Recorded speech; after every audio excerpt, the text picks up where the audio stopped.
Hi అందరూ ఎలా ఉన్నారు? నేను మీ జాహ్నవి.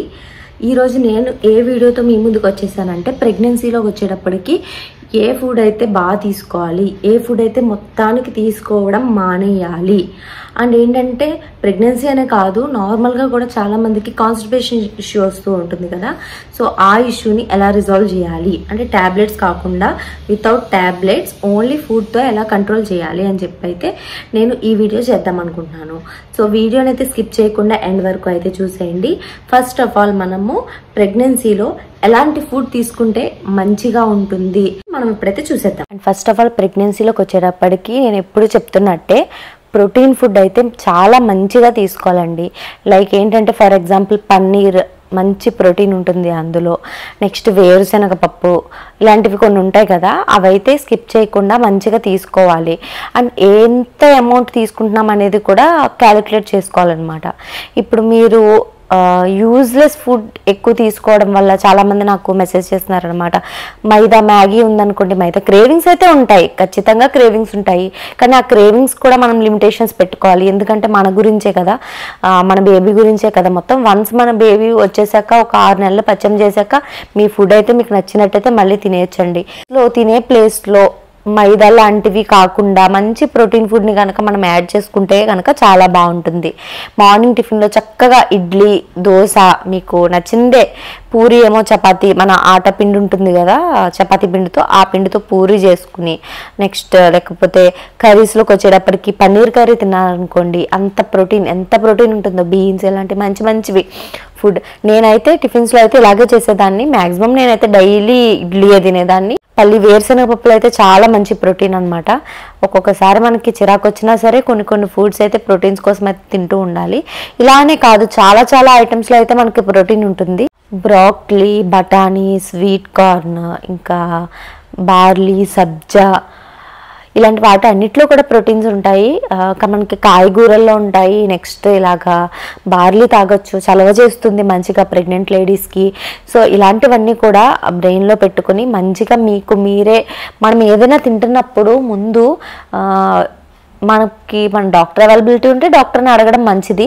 చాలామంది హాస్పిటల్స్లో అయితే ఏం చేస్తున్నారంటే చక్కగా లిస్ట్ ఇచ్చేస్తున్నారు అనమాట. ప్రెగ్నెన్సీలో ఇది తినాలి, ఇది తినకూడదు అని అయితే మనకి లిస్ట్ అయితే ఇచ్చేస్తున్నారు. అదైతే చాలా మంచి పద్ధతి అనిపిస్తుంది నాకు. అండ్ మనకి అలాంటి అవైలబిలిటీ లేనప్పుడు ఏం చేస్తారంటే, మన చేతుల్లో అయితే మొబైల్ ఫోన్స్ ఉన్నాయి. మన ఇంట్లో పెద్దోళ్ళు ఉంటారు కదా, అమ్మమ్మల వాళ్ళైతే చక్కగా చెప్తారనమాట ఏం తినాలి, ఏం తినకూడదు అని. సో వాళ్ళనైతే అన్నీ ఫాలో అవ్వమని నేనైతే చెప్పను. మీకు నచ్చింది, మీరు తినాలనుకున్నది వాళ్ళు చెప్పినట్టు తినండి. ప్రెగ్నెన్సీలో డ్రై ఫ్రూట్స్ అయితే బాగా తినాలండి. అది తినాలి, ఇది తినకూడదు అని అయితే ఏది లేదు. డ్రై ఫ్రూట్స్ అన్నీ తినచ్చు. డ్రై ఫ్రూట్స్ అయితే బాగా తింటే లోపల బేబీకి అత్యధికమైన ప్రోటీన్స్ వస్తాయన్నమాట. అన్నిటికన్నా ఎక్కువ డ్రై ఫ్రూట్స్ వల్లే అనమాట. ఇప్పుడు మామూలుగా అయినా సరే మనం చూసుకుంటే కనుక డ్రై ఫ్రూట్స్ తిన్న రోజు ఒకలా ఉంటాం, తిన్న రోజు ఒకలా ఉంటాం, మనకి తెలిసిపోతుంది. డ్రై ఫ్రూట్స్ ఇచ్చే ఎనర్జీ మనకి, ఇన్ని డ్రై ఫ్రూట్స్ ఇచ్చే ఎనర్జీ మనకి ఒక 5-6 ఇడ్లీస్ తింటే ఇస్తుంది అనమాట. సో అంత పవర్ ఉంటుంది డ్రై ఫ్రూట్స్కి. సో ఏంటంటే ఒక్కొక్క రోజు టిఫిన్ బదులు డ్రై ఫ్రూట్ని స్కిప్ చేసి ఇది డ్రై ఫ్రూట్ని పెట్టడమో, లేకపోతే ఈవినింగ్ స్నాక్స్ బదులు తినడమో, లేకపోతే మనం జ్యూసెస్ చేసుకుంటూ ఉంటాం కదా అందులో డ్రై ఫ్రూట్స్ని యాడ్ చేయడమో, ఇలా అయితే కనుక ఖచ్చితంగా మీరు డ్రై ఫ్రూట్ని అయితే యాడ్ చేసుకోవచ్చు. ఆకుకూరలు కూడా వీలైనంత ఎక్కువగా తినండి, చాలా మంచిది. ఆకుకూరలు అది తినకూడదు, ఇది తినకూడదు అని అయితే ఏది లేదు. అందులో బ్రాక్లీ అయితే ఇంకా చాలా మంచిది అనమాట. నన్ను చాలామంది నా ఫ్రెండ్స్ కూడా ఏడిపిస్తూ ఉంటారనమాట, నువ్వు బ్రాక్లీ ఎక్కువ తింటావు అని చెప్పి. బ్రాక్లీ కర్రీ కూడా చాలా బాగుంటుందండి. అది జస్ట్ క్యాలీఫ్లవర్ లాగే వండడమే. అది కూడా కావాలంటే మీకు అది కూడా నేను ఒకసారి వండి చూపిస్తాను. చాలా బాగా చేస్తాను అనమాట నేను. మా హస్బెండ్కి కూడా చాలా ఇష్టము. సో ఏంటంటే మీరు ఆకుకూరలను కూడా మంచిగా తినాలి. నన్ను చాలామంది అడిగిన క్వశ్చన్ ఏంటంటే, డేట్స్ తినొచ్చా, ఎవరు సర్వైకల్ స్టిచ్ వేసిన వాళ్ళు డేట్స్ అయితే తినొచ్చా అని చెప్పి అడుగుతున్నారు. బేసికలీ నాకు తెలుసున్న దాన్ని బట్టి అయితే నేను చెప్తున్నానండి. డేట్స్ని ఎక్కువ ఎప్పుడు తీసుకోవాలంటే రోజుకొకటి తీసుకుంటే అయితే పర్లేదేమో, కానీ డేట్స్ ఎక్కువ ఎప్పుడు తీసుకుంటారంటే 8th, 9th మంత్లో బాగా నార్మల్ డెలివరీ అవ్వడానికి సర్విక్స్ బాగా ఓపెన్ అవ్వడానికి అయితే డేట్స్ అయితే తీసుకుంటారండి. సో డైలేషన్ ప్రాసెస్ అనేది చాలా బాగా అవుతుందంట డేట్స్. డెలివరీ అయ్యే టైం లాస్ట్ 10 డేస్లో అయితే డాక్టర్స్ కూడా ఎక్కువ తీసుకోమని, డేట్స్ ఎక్కువ తీసుకోమని చెప్తూ ఉంటారు. సో మనకి సర్వైకల్ స్టిచ్ వేసిందే సర్విక్స్ ఓపెన్ అవ్వకుండా ఉండడానికి. సో ఏంటంటే మ్యాక్సిమం మీరు డేట్స్ అయితే స్కిప్ చేయడానికి ట్రై చేయండి. మీకు కావాలనుకుంటే ఒకటి యాడ్ చేసుకోవడానికి పర్లేదు, ఒకటి అయితే పర్లేదు అనమాట. అండ్ చాలామంది చెప్తూ ఉంటారు చుట్టుపక్కల వాళ్ళు అనమాట, ఇది నిజమైతే కాదు. ఏంటంటే ఎలా చెప్తారంటే, ఏంటమ్మాయి నువ్వు కడుపుతో ఉన్నావు కదా, నువ్వు ఇద్దరికి సరిపడా ఫుడ్ అయితే తినాలి, లేకపోతే లోపల బేబీ అయితే సరిగ్గా పెరగదు, నీకు కూడా ఎనర్జీ రాదు, పుట్టే పిల్లలు అవకారాలతో పుడతారు, ఇలా అయితే చెప్తారనమాట. సో ఇదంతా తప్పండి. ప్రెగ్నెన్సీలో ఇద్దరికి తినమని ఏ డాక్టర్ అయితే చెప్పరు. ఎందుకంటే ఆ ప్రెగ్నెన్సీ ఉన్నప్పుడు నేను కూడా అడిగాను అనమాట డాక్టర్ని, ఇద్దరు తినే ఫుడ్ అయితే తినమని ఏ డాక్టర్ అయితే చెప్పరండి. ఒకళ్ళు మనం తిన్న ఫుడే అది లోపలికి అరిగి మన తల్లి పేగు నుండి పిల్ల పేగుకి వెళ్తుంది అనమాట, బొడ్డులోంచి వెళ్తుంది ఫుడ్. అంతేగాని ఫస్ట్ మనం తినేసిన వెంటనే ఆ ఫుడ్ పిల్లకి వెళ్ళిపోయి మిగతా నెక్స్ట్ తినేది అది మనం డైజెస్ట్ చేసుకుని ఇలా అయితే ఉండదండి. కాకపోతే ఏంటంటే మంచి సీక్వెన్స్లో అయితే 3 అవర్స్కి అయితే తినమంటారనమాట. మనం నార్మల్గా తిన్నట్టు ఓన్లీ 5th మంత్ దాకా వరకు మాత్రమే తినగలము. తర్వాత నుంచి మనకే అలవాటు అయిపోతుంది అనమాట. ఇంటర్వెల్స్ పెట్టుకుని లైక్ ఇప్పటి నుంచి ఇప్పటిదాకా అయితే ఇంత తినాలి, ఇక్కడ నుంచి ఇక్కడ దాకా ఇంత తినాలి అని చెప్పి మనకే అలవాటు అయిపోతుంది. అరౌండ్ మీకు 8th 9th మంత్కి వచ్చేటప్పటికి బేబీ ఇక్కడ దాకా వచ్చేస్తుంది మనం కూర్చున్నప్పుడు. సోఫాలో అయితే ఏంటి, చైర్లో అయితే ఏంటి, అలాంటి సిచ్యువేషన్ ఉన్నప్పుడు మనకే అర్థమైపోతుంది అనమాట. ఓకే ఇడ్లీ తినాలనుకో, 4 ఇడ్లీ మనం తినాలి అని అనుకుంటే గనక 2 ఇడ్లీ ఏమో 8కి తిని 2 ఇడ్లీ అయితే 10కి తింటాము, మనకే అర్థమైపోతుంది. ఎందుకంటే మనకి ఫుడ్ ఇక్కడ నుంచి ఇక్కడికే ఏదో ఉండిపోతున్నట్టు మనకైతే అనిపిస్తుంది అనమాట. సో అవన్నీ ఆలోచించుకొని మెల్లమెల్లగా తీసుకునేది మంచి అమౌంట్లో మంచి ఫుడ్ అయితే తీసుకోండి. ఫ్రూట్స్ అయితే ఖచ్చితంగా తినాలి. అందులో మోస్ట్లీ అయితే మనకి అన్ని సీజన్స్లో దొరికే ఫ్రూట్ అయితే బనానా. సో బనానా అయితే నిర్మోహమాటంగా అయితే తినేయచ్చు. అండ్ నెక్స్ట్ వచ్చేసేటప్పటికి యాపిల్ కూడా మంచిగా తినచ్చు. అండ్ బ్లడ్ బాగా పట్టడానికి అయితే దానిమ్మ అయితే డాక్టర్ బాగా తినమంటారు. దానిమ్మ కొంతమంది తినలేరు కాబట్టి ప్రెగ్నెన్సీలో చిరాకు వస్తుంది, నాకైతే చిరాకు వచ్చేసేది.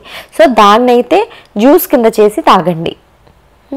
మ్యాక్సిమం ఏ ఫ్రూట్ అయినా సరే మీరు తినగలిగేటట్టుంటే కనుక మ్యాక్సిమం ఫ్రూట్ని ఫ్రూట్ లాగే తినండి. మరీ తినలేని పరిస్థితి, కొంతమందికి వామిటింగ్స్ అవి అవుతుంటే కనుక ఫ్రూట్ని అయితే జ్యూస్ చేసుకుని తాగండి. ప్రెగ్నెన్సీలో ఆరారా కొబ్బరి నీళ్ళు అయితే తాగడానికి ట్రై చేయండి. రోజుకి ఒకటి, అట్లీస్ట్ 2 డేస్కి ఒకటి తాగినా సరే చాలా మంచిది, ఒంటికి చలవ చేస్తుంది. ఇది ఎండాకాలంలో ఉన్న వాళ్ళకి, మనకి ఏపీ తెలంగాణలో వాళ్ళకైతే కంపల్సరీ అయితే తాగండి. బయట బాటిల్స్ అయితే మనకు అమ్ముతారు కదా, 100 రూపీస్ బాటిల్, అది తెచ్చుకుని మళ్ళీ చెప్తున్నాను, ఏ రోజుది ఆ రోజే అవగొట్టేయండి. మీరు కొబ్బరికాయ కొట్టించుకుని ఇంటికి తెచ్చుకున్న తర్వాత 2-3 అవర్స్లో అయితే అది కంప్లీట్ అయిపోయేలా చూసుకోండి. తాగలితే మీరు తీసుకోండి, లేకపోతే ఫ్యామిలీ మెంబర్స్ అందరు కలిసి తాగేయండి. మళ్ళీ కావాలంటే మీరు తాగాలనిపిస్తే మళ్ళీ ఈవినింగ్ తెచ్చుకోండి. కానీ రోజుకి ఒకటి మాత్రమే లిమిట్ పెట్టుకోండి, అంతకన్నా ఎక్కువైతే అనవసరం. ఓన్లీ 100 రూపీస్ బాటిల్ ఉంటుంది కదా, అదైతే సరిపోతుంది. అట్లీస్ట్ 1 or 2 డేస్కి ఒకటైనా పర్లేదు. అన్ని డ్రై ఫ్రూట్స్ ఎలా తీసుకున్నా పర్లేదు, కానీ బాదం పప్పును మాత్రం మంచిగా నానబెట్టుకుని అయితే తినండి, చాలా మంచిదన్నమాట. కానీ ప్రతి ఒక్కరికి ఒక జబ్బు ఉంటుంది, నాకున్నట్టు బాదం పప్పుని తినడం గుర్తుంటుంది కానీ నానబెట్టడం మాత్రం గుర్తుండదు అనమాట. సో దాన్ని మాత్రం ఓవర్కమ్ చేయండి. అలారం పెట్టుకోండి, లేకపోతే ఇంట్లో ఎవరైనా గుర్తు చేయండి, లేకపోతే మీ హస్బెండ్కి చెప్పండి. నాకైతే మా హస్బెండే నానబెట్టేవారు అనమాట బాదం పప్పులు. అలాగా ఎవరో ఒకరి హెల్ప్ అయితే తీసుకుని ఖచ్చితంగా అయితే మర్చిపోకుండా అయితే నానబెట్టుకోండి. వాల్నట్స్ కూడా నానబెట్టుకోవచ్చు కావాలంటే, అండ్ ఎండు ఖర్జూరాలు కూడా నానబెట్టుకోవచ్చు. ఇప్పటిదాకా అయితే నేను ఏమేమి తినొచ్చో చెప్పాను. ఇప్పుడు నెక్స్ట్ ప్రెగ్నెన్సీలో ఏ ఫుడ్ని అయితే కంప్లీట్లీ అవాయిడ్ చేయాలి అనేది అయితే నేను ఇప్పుడు మీకు చెప్పేస్తాను. అవాయిడ్ చేసే ఫుడ్ అయితే ఏం చెప్తారంటే డాక్టర్స్, కెఫైన్ అండి, కెఫైన్ కాఫీలోనే ఉంటుంది అని చెప్పి మనం అనుకుంటాము. ప్రతి కూల్ డ్రింక్లో కూడా కెఫైన్ ఉంటుంది, కొన్ని వాటిలో ఉండదు. మ్యాంగో ఉంటుంది కదా, మ్యాంగో కూల్ డ్రింక్స్ ఉంటాయి కదా, నేమ్స్ చెప్పకూడదు కాబట్టి చెప్పట్లేదు. ప్రతి బ్లాక్ కలర్ ప్రతి బ్లాక్ కలర్ కూల్ డ్రింక్స్లో అయితే కెఫైన్ అయితే ఉంటుంది. కెఫైన్ అయితే మొత్తానికి నెగ్లెక్ట్ చేయమని చెప్తారు.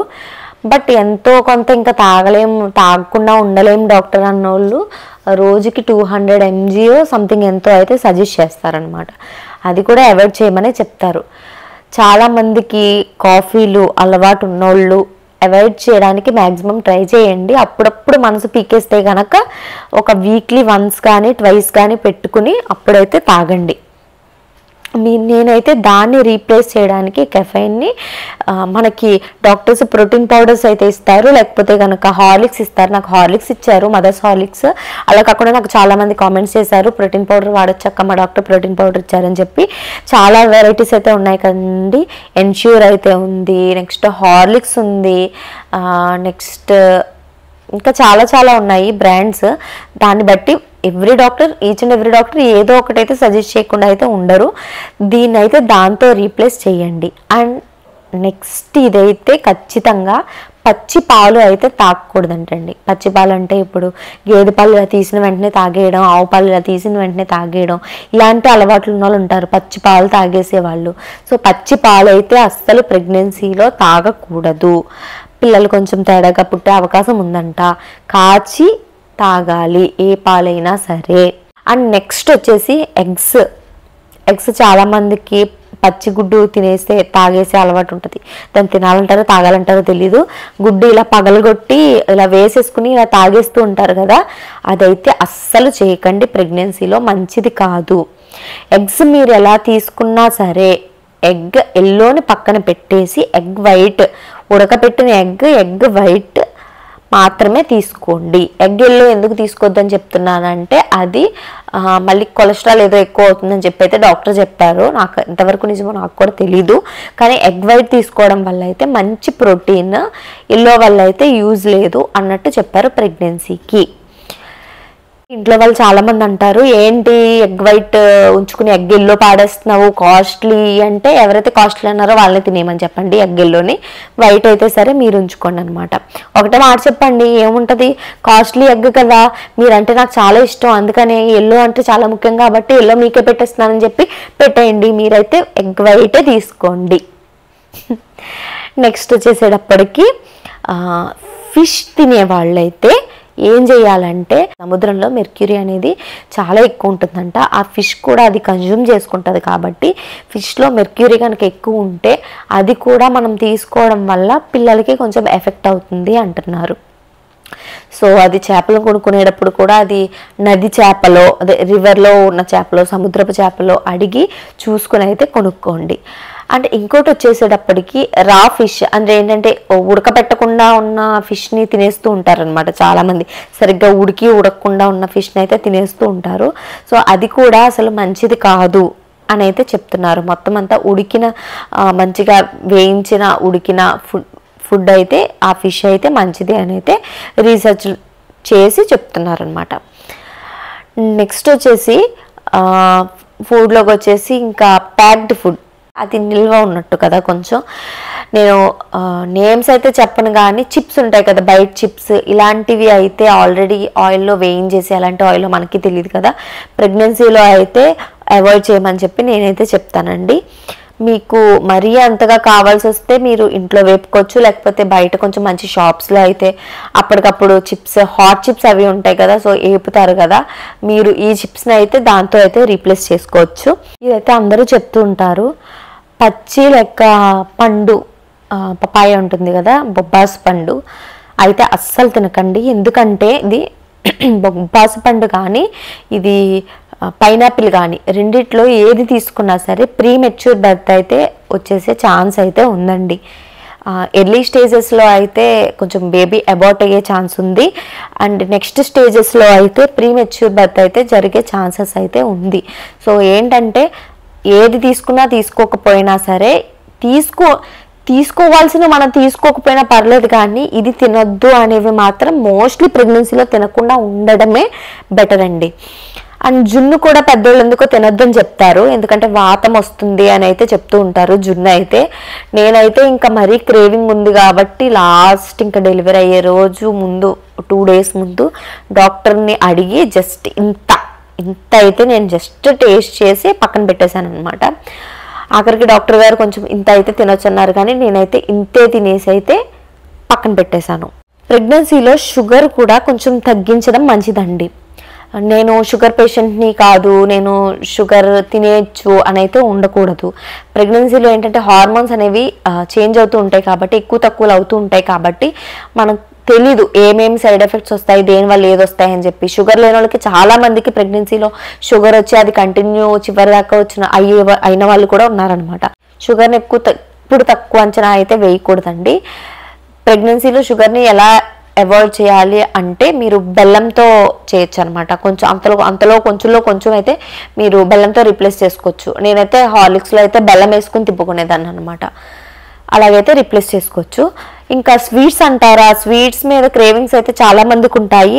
ఆ క్రేవింగ్స్ని కూడా కొంచెం లిమిట్లో పెట్టుకుని ఓ 2 స్వీట్లు తినే దాంట్లో ఒక అర స్వీట్ చిన్నగా అలా అయితే తీసుకుంటే అయితే బెటర్ అండి. స్వీట్స్ అంటే ఐస్ క్రీమ్స్, చాక్లెట్స్ అన్నీ అయితే ఇందులోనే వస్తాయి కాబట్టి దాన్ని బట్టి మీరు ప్లాన్ చేసుకుని అకార్డింగ్లీ.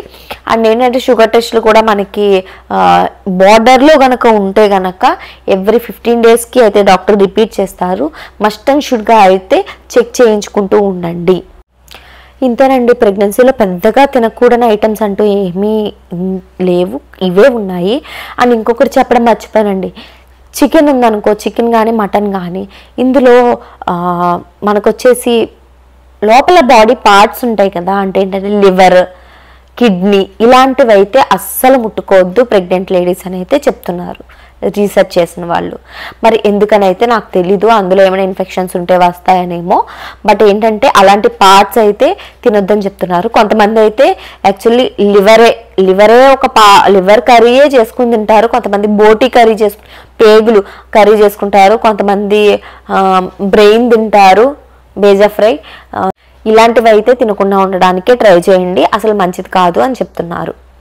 ఇప్పటిదాకా అయితే ప్రెగ్నెన్సీలో ఏం తినొచ్చు ఏం తినకూడదు అని చెప్పాను. ఇప్పుడైతే నేనేం చెప్దాం అనుకుంటున్నానంటే, చాలామందికి అయితే కాన్స్టిపేషన్ ఇష్యూ వస్తుంది కదా, దానికి రిలీఫ్ ఏంటి వితౌట్ ట్యాబ్లెట్స్ ఆర్ సిరప్ అని చెప్పి నన్ను అడిగారు ఇన్స్టాగ్రామ్లో. సో వాళ్ళ కోసం అయితే నేను ఇది చెప్తున్నాను కదా. మనకి మోషన్ వెళ్తున్నప్పుడు అడ్డుపడుతుందన్నమాట, చాలా ఇబ్బందిగా ఉంటుంది. ఇది నార్మల్ ప్రెగ్నెన్సీలోనే కష్టము అని అనుకుంటే సర్వైకల్ స్టిచ్ వేసిన వాళ్ళకైతే ఇంకా చాలా కష్టంగా ఉంటుంది. అండ్ ఏంటంటే చాలా భయంగా కూడా ఉంటుంది, ఎందుకంటే డాక్టర్ ముక్కకూడదు అని చెప్తారనమాట. అంటే ఎక్కువ ప్రెషర్ పెట్టకూడదు మోషన్ వెళ్తున్నప్పుడు అంటారు. సో మోషన్ అనేది చాలా ఫ్రీగా అయ్యేలా అయితే మనం చూసుకోవాలి. అలా అని చెప్పి డాక్టర్ సిరప్ ఇచ్చారు కదా అని చెప్పి అది రోజు అయితే వేసుకోకూడదు. నాకు పర్సనల్లీ చెప్పారు డాక్టర్, ఆ సిరప్ నేను ఇచ్చాను కదా అని జాహ్నవి నువ్వు రోజు అయితే వేసుకోకు, నీకు ఎప్పుడైతే మరీ ఇబ్బంది అయిందో అప్పుడు వేసుకో, 10 డేస్కో 20 డేస్కో 1 మంత్కో అలా అయితే వేసుకో, అంతేగాని రోజు వేసుకోకు, నీ డైట్ ద్వారా అయితే నువ్వు కంటిన్యూ చేసుకో అని అయితే నాకు చెప్పారు. డైట్ ద్వారా మరి ఎలా కంటిన్యూ చేసుకోవాలి, ఎలా చేసుకోవాలంటే పీచు పదార్థాలు ఉన్నవైతే మనం తీసుకోవాలి. లైక్ ఏంటంటే తేగలు ఉంటాయి, నెక్స్ట్ బత్తాయి పళ్ళు ఉన్నాయనుకోండి. చాలామంది జ్యూస్ తాగుతారు కదా, నాకైతే నేనైతే జ్యూస్ తాగేదాన్ని, జ్యూస్ తాగినా పర్లేదు. బట్ ఏంటంటే ఇలాంటి ఇష్యూ ఉన్నప్పుడు జ్యూస్ కన్నా మనము బత్తాయి తొనలు తిన్నామనుకోండి, అది మనకి మోషన్ అనేది చాలా ఫ్రీగా అవుతుంది అనమాట. సో తేగలు ఉంటాయి. నెక్స్ట్ ఏంటంటే వాటర్ ఎక్కువ, అసలు డీహైడ్రేట్ అనేది అసలు అవ్వకూడదండి. నేను మళ్ళీ చెప్తాను, డాక్టర్స్ 3.5 to 4 తాగమంటారు, కానీ అట్లీస్ట్ 2.5 లీటర్స్ వాటర్ అయినా మనం తీసుకుంటూ ఉండాలి, అసలు నెగ్లెక్టే చేయకూడదు. అండ్ వాటర్ ఎందుకు తాగాలి, నాకు ఇదే అలవాటు అని అనుకున్న వాళ్ళు ఉంటారు నాలాగా. అండ్ వాటర్ కంటెంట్ మీకు ఎందుకు యూజ్ అవుతుంది అనేది డ్యూరింగ్ ప్రెగ్నెన్సీ అయితే మీకు అర్థం కాదు, కానీ ప్రెగ్నెన్సీ అయ్యాక పొట్ట మీద స్ట్రెచ్ మార్కులు అవి చూస్తారు కదా, ఒళ్ళంతా స్ట్రెచ్ మార్కులు వచ్చేసి అప్పుడైతే మనకు తెలుస్తుందండి. సో ఏంటంటే ఇప్పుడు కింద మళ్ళీ నెగిటివ్ కామెంట్స్ నన్ను అంటారేమో, స్ట్రెచ్ మార్క్స్ అంటే మదర్కి ఒక వరం అని చెప్పి. నేను ఆ ఉద్దేశంతో అయితే అనట్లేదు. ప్రెగ్నెన్సీ స్ట్రెచ్ మార్క్స్ మదర్కి వరము, అది ఖచ్చితంగా నేను ఒప్పుకుంటాను, నాకు వచ్చాయి కాబట్టి. ఆ స్ట్రెచ్ మార్క్స్ అనేవి పొట్ట వరకు పరిమితం అయితే వరమే, కానీ ప్రెగ్నెన్సీలో మనం ఒళ్ళంతా లావ్ అవుతాం, ఖచ్చితంగా లావ్ అవుతాము, ఎందుకంటే అందరము లావ్ అవుతాం కాబట్టి మంచిగా తింటాం కాబట్టి వాటర్ కంటెంట్ కనుక ఎక్కువ తీసుకోకపోతే ప్రెగ్నెన్సీలో ఒళ్ళంతా లావ్ అయ్యి సన్నమైన చోట మొత్తం ఒళ్ళంతా అయితే స్ట్రెచ్ మార్క్స్ అయితే వచ్చేస్తాయండి. మొత్తం అండర్ ఆర్మ్స్ దగ్గర కానీ, ఆర్మ్ పిట్స్ దగ్గర అయితే కానీ, నెక్స్ట్ ఎల్బో దగ్గర అయితే కానీ ఇదంతా అయితే స్ట్రెచ్ మార్క్స్ అయితే చాలా మందికి వచ్చేస్తాయి. లెగ్స్ మొత్తం థైస్కి ఇవన్నీ సరే వచ్చేస్తూ ఉంటాయి అన్నమాట. సో అవన్నీ ఆలోచించుకుని ప్రెగ్నెన్సీ టైంలో వాటర్ అయితే మంచిగా తీసుకోండి, చాలా చాలా ఇంపార్టెంట్. మీరు వాటర్ పరంగా తీసుకోకపోతే కనుక బార్లీ వాటర్ తీసుకోండి, కొన్ని సబ్జా వాటర్ తీసుకోండి, నార్మల్ వాటర్ కొంచెం తీసుకోండి. ఇలా డిఫరెంట్ టైప్స్. లేకపోతే షుగర్ కేన్ జ్యూస్ తాగొచ్చు మీరు, లేకపోతే ఇది కొబ్బరి నీళ్ళు తాగొచ్చు. ఇలా అయితే అన్నీ కలుపుకుని 2.5 లీటర్ 2-3 తాగొచ్చు అంటారు, కానీ ఓన్లీ వాటరే 3.5 అది కాకుండా ఇది అయితే ఏ డాక్టర్ అయితే చెప్పరండి. సో అన్నీ కలిపి లిక్విడ్ కిందే వస్తుంది. ఇవైతే ఖచ్చితంగా ఈ చిన్ని చేంజెస్ డైట్లో కనుక చేస్తే మీరు ఎలాంటి ట్యాబ్లెట్స్ కానీ లేకపోతే సిరప్స్ కానీ అయితే మీరు వాడనవసరం లేదు. ఓకేనా? సో ఇప్పటికీ ఈ వీడియో అయితే కంప్లీట్ అయిపోయింది. ఇప్పుడైతే మనం ముచ్చట్లు చెప్పేసుకుందామా? అండ్ ఇవాళ ముచ్చట్లులో నేను ఏం పెడదాం అనుకుంటున్నానంటే, నేను చూస్తున్నాను చాలామందిని. అండ్ ఎలా ఉంటుందంటే, కొంతమంది ఏం చేస్తారంటే ప్రెగ్నెన్సీలో ఫోలిక్ యాసిడ్ ఒకటి, ఐరన్ ఒకటి, కాల్షియం ఒకటి, కొన్ని విటమిన్స్ ఒకటి చాలా మంచివి అన్నమాట. ఈ 4 సరిగ్గా అందాలి. Calcium, iron, vitamins and minerals ఇవన్నీ అయితే, ఫోలిక్ యాసిడ్ ఇవన్నీ కూడా ప్రెగ్నెన్సీలో చాలా ఇంపార్టెంట్. ప్రతిదీ కూడా మీకు అని కాదు, బేబీ గ్రోత్కి ప్రతిదీ కూడా ఇంపార్టెంటే. చాలామంది ఏం చేస్తారంటే సొంత వైద్యం చేసుకునే వాళ్ళు, పూర్వకాలంలో ఇవి లేకుండా అయితే డెలివరీ అవ్వలేదా? నేను కూడా అలాగే డెలివరీ చేసుకుంటాను. నేనైతే ట్యాబ్లెట్స్ ఏం వాడను, ఈ ట్యాబ్లెట్స్ వాడను. నేను ప్రతిదీ ఫుడ్ దగ్గర నుంచే తీసుకుంటాను. ఫుడ్ ఎలా ఉంటుందో అందులో, ఇప్పుడు ఫోలిక్ యాసిడ్ ఉందనుకోండి, ఫోలిక్ యాసిడ్ ఎందులో అయితే దొరుకుతుందో ఆ ఫుడ్ అయితే నేను కన్జ్యూమ్ చేసుకుంటాను, అదైతే నేను తింటాను. లేకపోతే ఐరన్ ఉందనుకోండి, ఐరన్ రిచ్ ఫుడ్స్ అయితే నేను తీసుకుంటాను. లైక్ ఏంటంటే పాలకూర తీసుకుంటాను, నెక్స్ట్ తోటకూర తీసుకుంటాను, ఇలాగ ఐరన్ అనేవి తీసుకుంటాను. కాల్షియం అయితే కాల్షియం ఎందులోంచి వస్తుందో అదైతే తీసుకుంటాను అని నెగ్లెక్ట్ చేస్తూ ఉంటారనమాట ట్యాబ్లెట్స్ని. అలా అయితే ఎప్పుడు చేయకండి. జనరేషన్ అయితే చాలా తేడా వచ్చింది. మన అమ్మమ్మలు అయితే ఎటువంటి ట్యాబ్లెట్స్ వాడేవారు కాదు. బి కాంప్లెక్స్ అని చెప్పి ఒక ట్యాబ్లెట్ ఉండేది, అది బలానికి బ్లడ్ పట్టడానికి అని అనేవారు అప్పట్లో. అదొక్కటి అయితే వాడేవారు వాళ్ళ కాలంలో, ఎందుకంటే అప్పటి ఫుడ్ అనేది చాలా మంచిగా పండించేవారు, ఎటువంటి కెమికల్స్ అవి లేకుండా అయితే పండించేవారు. చాలా మంచి ఫుడ్ అయితే దొరికింది, వాళ్ళ లైఫ్ టైం కూడా అయితే చాలా బాగుంటుంది. నెక్స్ట్ వచ్చేసేటప్పటికి మన పేరెంట్స్ దగ్గరికి వచ్చేటప్పటికి అక్కడే సగం నాశనం అయిపోయింది. అండ్ ఫుడ్ అనేది సరిగ్గా లేదు, కొంచెం తగ్గాయి, అండ్ ట్యాబ్లెట్స్ కూడా పెరిగాయి. ప్రతిదీ కూడా ఆ ఫుడ్లో అయితే అన్ని మినరల్స్, విటమిన్స్ ఇవైతే దొరికేవి కాదు. కాబట్టి ట్యాబ్లెట్స్ అనేవి కూడా కొంచెం డాక్టర్స్ కూడా సప్లిమెంట్స్ ఇవ్వడం అయితే స్టార్ట్ చేశారు. థర్డ్ జనరేషన్, మన జనరేషన్కి వచ్చేటప్పటికి, మన చండాలానికి అయితే మనకు అసలు ఏది కూడా పర్ఫెక్ట్గా దొరకట్లేదు. నేను చెప్తున్నాను కదా, లిటరల్లీ మా రుద్రాంష్కి 5th మంత్లో ఇది వాటర్ మిలాన్ అయితే పెట్టాను. వాటర్ మిలాన్ ఎలా ఉంటుందంటే ఇంజెక్ట్ చేస్తున్నారు అనమాట, మంచి కలర్ రావడానికి ఇంజెక్ట్ చేస్తున్నారు. మనకి ఏది మంచిదో ఏది చెడ్డదో తెలియదు కదా, అది పెట్టాను. వాడికి కూడా ఇన్ఫెక్షన్ దానివల్లే వచ్చిందేమో అని చెప్పి నేను అనుకుంటున్నాను. డాక్టర్ అయితే అదే అన్నారు, దానివల్ల వచ్చిందేమో అని అన్నారు. సో ఏంటంటే ఇవన్నీ కూడా చాలా కలుషితం, మొత్తం పొల్యూషన్ అయిపోయింది. మొత్తం ఫుడ్ అంతా అయితే మొత్తం పొల్యూషన్ అయిపోయింది. యాపిల్ చుట్టూ అయితే వ్యాక్స్ వేస్తున్నారు. మామిడి పళ్ళేమో చిన్ని మామిడి పళ్ళని కొంచెం ఎసెన్స్ వేసేసి మంచిగా దాన్ని ఎల్లో కలర్ వచ్చేలా చేస్తున్నారు. పచ్చి మామిడి పళ్ళని పండు మామిడి పళ్ళు కింద చేసేస్తున్నారు. ఫుడ్ అయితే చాలా తేడా వచ్చిందండి. సో ఈ జనరేషన్లో మనం ఎంత తీసుకున్నా సరే దాని నుంచి సరిపడ ఫోలిక్ యాసిడ్, సరిపడ కాల్షియం, ఐరన్ అయితే దొరికే ఛాన్స్ అయితే చాలా తక్కువగా ఉంది. సో ఏంటంటే అందుకని చెప్పి డాక్టర్స్ అయితే సప్లిమెంట్స్ ఇస్తున్నారు. అదైతే దాన్ని అయితే ఖచ్చితంగా అయితే అస్సలు నెగ్లెక్ట్ చేయొద్దు. సప్లిమెంట్ అనేది చాలా ఇంపార్టెంట్. ఇదనే కాదు, పిల్లలు పుట్టిన తర్వాత కూడా రుద్రాంష్కి విటమిన్స్ కానీ, నెక్స్ట్ వచ్చేసేటప్పటికి D3 ఇచ్చారు. ఎందుకంటే పిల్లలు ఎండలో తిరగరు కదా, అందుకని చెప్పి 1 year వచ్చేదాకా అయితే D3 సిరప్ అయితే ఖచ్చితంగా వేయాలి. అండ్ జింకోవిట్ సిరప్ అయితే ఉంటుంది అనమాట, 4-5 విటమిన్స్ అయితే కలిపేసి ఉంటుంది, అదైతే ఖచ్చితంగా వేయాలి. అండ్ 3 months వరకు అయితే కాల్షియం సిరప్ని అయితే కంటిన్యూ చేయమన్నారు. ఇలా ఉంటుంది. సో చిన్నపిల్లలు వాళ్ళకి ఎంత చెప్తున్నారు అంటే, వాళ్ళ కడుపులో ఉన్నప్పటి నుంచే మనం వాళ్ళకి మంచి పోషకాలు ఇవ్వడానికి ఎప్పుడు ట్రై చేయాలి తప్పించి మనం స్కిప్ చేయడానికి అయితే అసలు చూడకూడదు.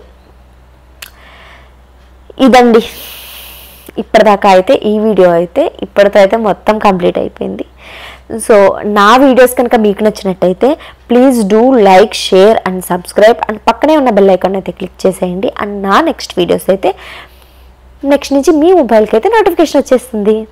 అప్పటి వరకు బాయ్.